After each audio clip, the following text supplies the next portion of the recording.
Hey there everyone, welcome back to the YouTube channel. In today's video, I'm going to be doing a review on this Athearn ready-to-roll GP38, which is now created for CP rail in the beaver logo. I picked this model up off of Kijiji for only $45, believe it or not. This thing has never been ran before.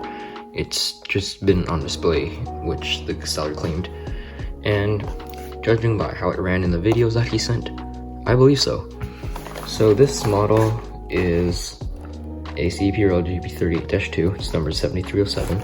It is not DCC, it's not DCC ready. This is the first generation of Athearn ready to roll. So basically, these are when they discontinued the Blue Box series and they revamped it into the Athearn ready to roll with everything already assembled. So basically, this is just a Blue Box but with sort of better detail, I guess you could say. So the model is protected with a two-piece plastic and foam cradle, which just snaps into place. The newer ones, they fold out, but this works too. So let's take a look at our locomotive now. So starting with the front of the locomotive, we can see that we've got a McHenry style coupler here. It's a plastic one. We've got no MU cables or anything, not even a snowplow, which is typical on the old Athearn ready to rolls. We've got separately applied grab irons here, which are very nice, right behind the windshield, right behind the front railings here. You can see those two grab irons. We've got non-operating marker lights. We also have a single grab iron up here, a nice sand filler hatch, number boards which do not light up. We've also got two headlights here, which are not set individually powered. They're powered by one giant light bulb in the cab, which I'll replace because it has the nickname Athearn Fire in the cab because the whole cab is lit up. So that's definitely something I want to change. There's also a grab iron right here, right on the step, which is very nice. You got lots of nice molded on detail here. Nice windshields, which do have glazing, I believe. And a horn, which is incorrect, which I'll obviously swap out. Taking a look at the right side of the locomotive reveals also quite a lot of detail. So right here we've got your windshield here, which has glazing, which looks very nice. Plastic handrails, which are not bent at all the stanchions are straight up. Some very nicely done fans right here. A nice dynamic brake fan, and some more nice grills down here. Also, we've got the very nice Canadian Pacific Beaver logo, which looks very sharp and crisp. Very finely rendered door panels, as you can see here. Got a nice door latch right here. Numbers look very good. The striping also looks very nice. I can see very little voids in this paint actually, so that's actually a very good thing. And we've also got a small door here, which unfortunately doesn't have a window in it, it's just hollow. And we've got your nice markings here, which says fire extinguisher and a first aid kit in case they need it. Looking down at the trucks here reveals quite a bit of molded on detail. There's not really any separately applied pieces other than this piece right here, which is like a step. And also the center lines are also not there, and these are molded and compared to the new ones, which are actually separately applied. Fuel tank and the piping looks all good. There's supposed to be some red paint on these, but that's a pretty easy fix considering it's just a dab of paint. Taking a look at the back of the model reveals also quite a lot of nice detail. We can see we've got separately applied grab irons all the way down the back.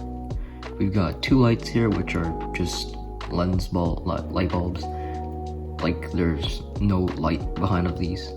And we've got number boards here, marker lights which do not work, a nice sand filler hatch at the top right here. And we've got once again your McHenry style plastic coupler, no MU cables, which is an easy fix. This grab iron here which popped out, and some more grab irons, and also the CP rail logo, which looks very nicely done. And taking a look at the left side of the locomotive, you can see the CP rail logo once again, same fans, all the dynamic brake vents. And you can see this piece here, which is not on the other side. The striping's all nicely done, the fuel tank looks very good. The truck detail is the same. They actually did the painting on the steps fairly well. It's not very crooked or anything.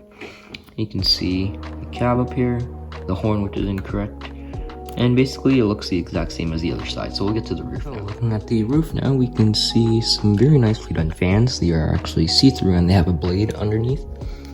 Some exhaust jacks here which don't lead to anything. Usually the Genesis ones would be hollow and you could see straight down. We've got the horn once again, which is in the incorrect spot.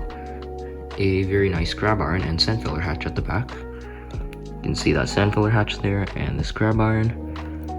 And molded on lift rings. You can see this panel here has a bunch of molded on rivets. And the cap here is missing the PTC antennas, I believe. And this model is accurate since it has no cap shades. The GP38s don't. But it's also missing that wind deflector in the front. After looking at multiple photos of the real CP Rail 7307, I can see very little difference. Athearn actually did this model very well, other than a few problems such as the horn, which is the wrong type of horn and in the wrong place, the fact that it's missing the front plow and all the MU cables, and really, that's basically it. I couldn't really find any other problems that were wrong with this locomotive. So great job to Athearn, they actually did a really good job with it. My model is the DC version, so I'll just be running it on a DC track. I won't be running it with DCC, but I will put DCC into it very soon. So let's take a look at it run.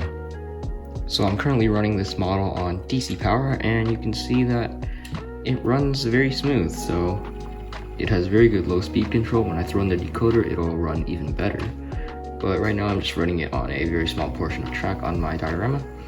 But as you can see, if I just hold the engine in place here and crank up the power, you can see the old fire in the cab light bulb.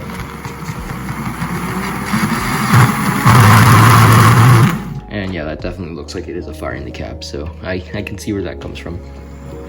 But overall, this is a very smooth running model for a first generation Athearn ready to roll, which I got for $45. So if you guys are on the market and looking for a cheap budget engine, try looking for these old Athearn ready to roll locomotives. They're super cheap and they're basically everything you get in Athearn. Smooth performance, great quality locomotive, great details you can see, and a smooth runner. So with that being said, I thank you guys all so much for watching.